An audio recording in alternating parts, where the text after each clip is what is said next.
Joining us now, Julian Castro, former U.S. Secretary of Housing and Urban Development, along with Matthew Dowd, chief strategist for the 2004 Bush campaign, and Republican strategist Susan Del Percio.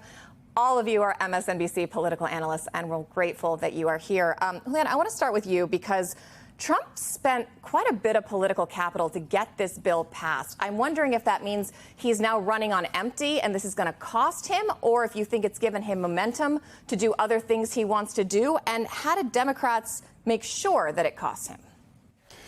Yeah, look, I mean, for Trump, this was his big piece of legislation. This is what he wanted to get passed. He squeezed, every arm, twisted every arm he could to get it passed.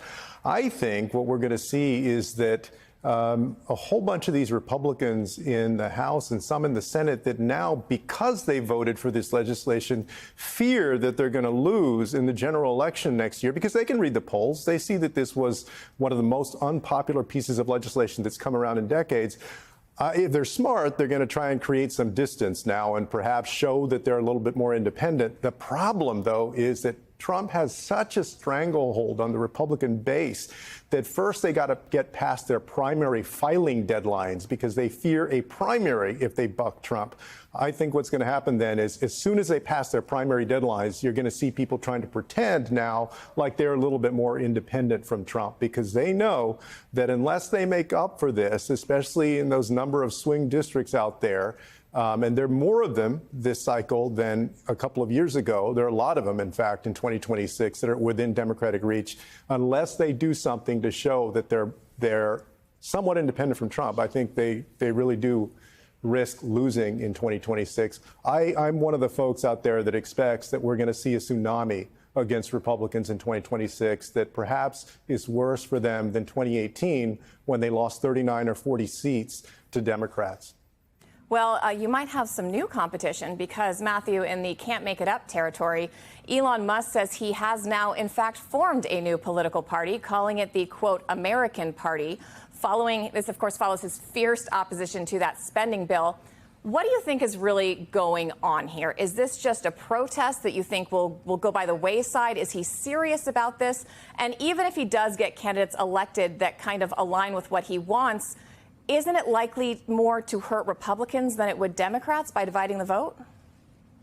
Well, the fundamental question is what is going on here is, I mean, who knows what's in Musk's head in the course of this. I think a part of this is a conflict with the president over he didn't get what he wanted. He sort of got unceremoniously booted out of Washington after the President Trump figured out that Elon Musk is more unpopular than he is in the course of this. I don't think it's going to matter that much.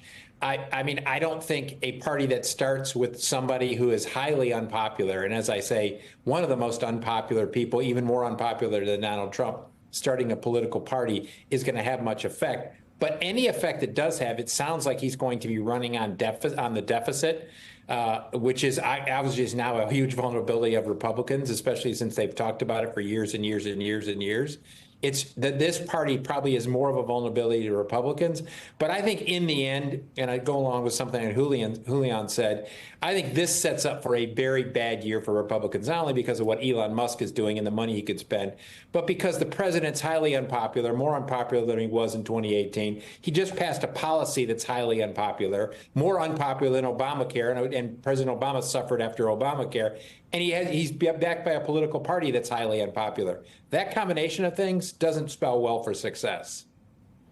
Susan, you've heard our two friends there both agreeing. It seems like a lot of political analysts on both sides of the aisle agree that this is going to damage Republicans or at least become something they have to overcome.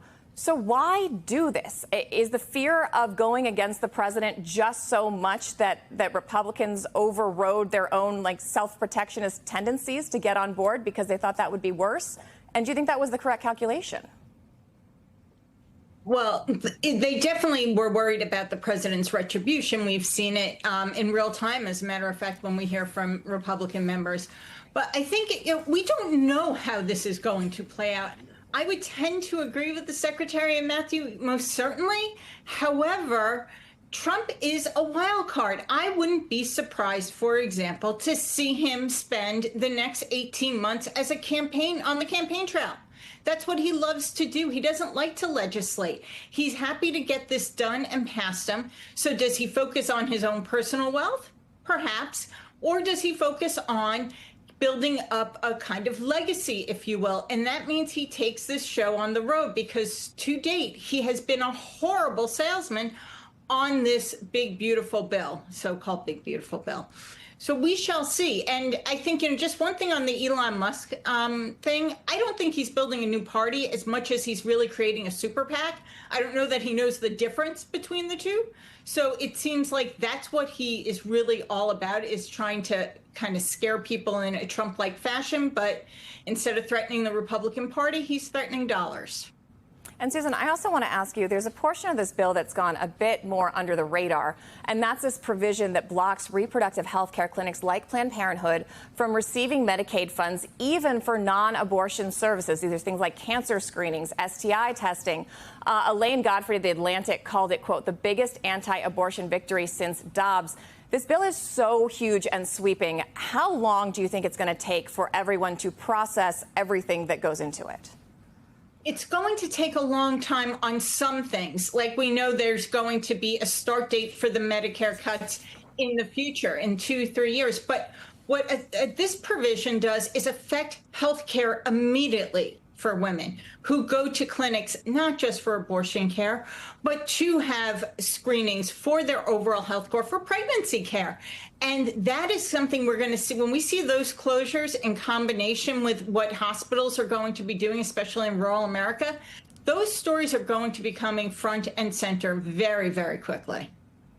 And before we go, Matthew and Juliana, I know both of you live in Texas. I want to give you a moment to comment on this devastating flooding we've been covering. Are all your friends and family okay? It's so heartbreaking to watch. What do we think are the next steps? Matthew, if you want to go first.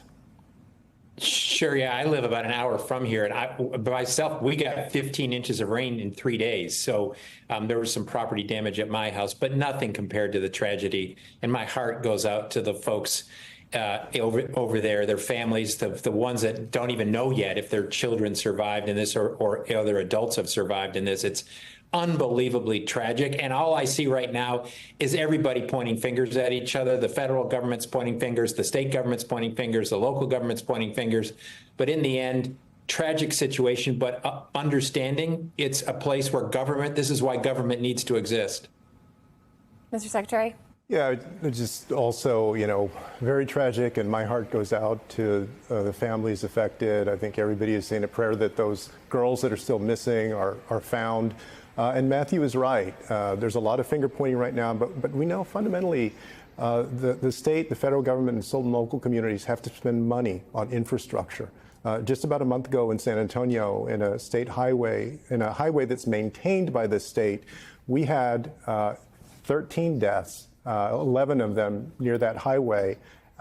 And what it points to me is that there has to be a serious effort for an early warning system, and also for spending on infrastructure to make sure that the water is not able to rise this quickly. That is an expensive thing to do, but it's not a hard thing to do. And instead of spending billions of dollars on a border wall that's useless, I think that the state of Texas and the federal government should be spending on things like this to save lives, because this has happened before. It happened in 1987 in the San Antonio area. It's also happened before. They need to fix it. All right, Julian Castro, Matthew Dowd, and Susan Del Percio, thank you all so much.